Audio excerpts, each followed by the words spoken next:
read 56 books in January and I had so many 5 stars. These are the ones I can't just give 5 stars. These are like god tier books and the ones I desperately want to talk about today. Actually, we're gonna start with my favorite book of 2024.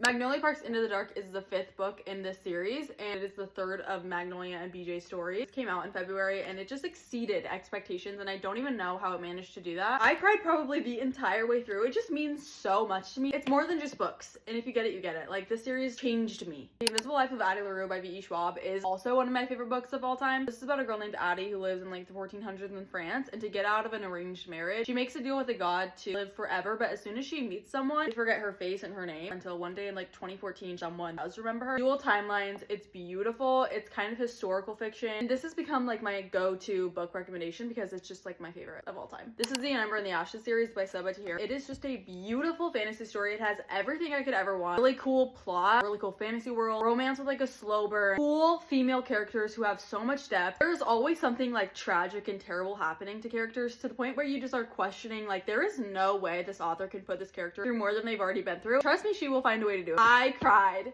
so much in this book. It's actually ridiculous. One of my new favorite romances of all time is The X-Files by Jessica Joyce. This is a second chance romance, childhood friends to lovers, and it just does it so right to the point where you like just can feel their yearning and pining, the history that they have between each other. It's just genuinely so romantic. It just really did it for me. Like, I was crying at the end. They're in like Napa Valley for a wedding and they're stuck trying to plan a wedding together for their best friend, and they have to pretend to be on good terms. They're just caught in a hard place and they don't know what to do, but they obviously still love each other, and it's just so good and so beautifully written. For my most surprising read of 2024, we have Dark Matter by Blake Crouch. I had never read sci-fi before. This kind of exceeds all genres for me. This book is insane. I think the main theme of this book is like, how far will this man go to be with his wife and kids? It's never slow. The pacing is amazing. I actually was like crying and tearing up at so many parts of this because it was so cool but so beautifully written. I just love this book. I ended 2024 with a bang with 2 5 stars, and that is The Assistant to the Villain series. This is a workplace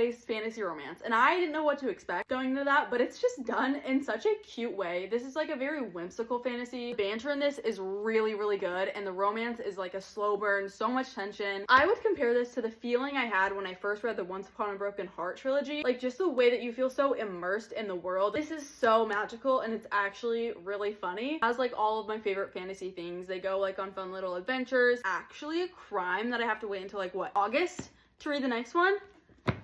Like, I just am sick right now.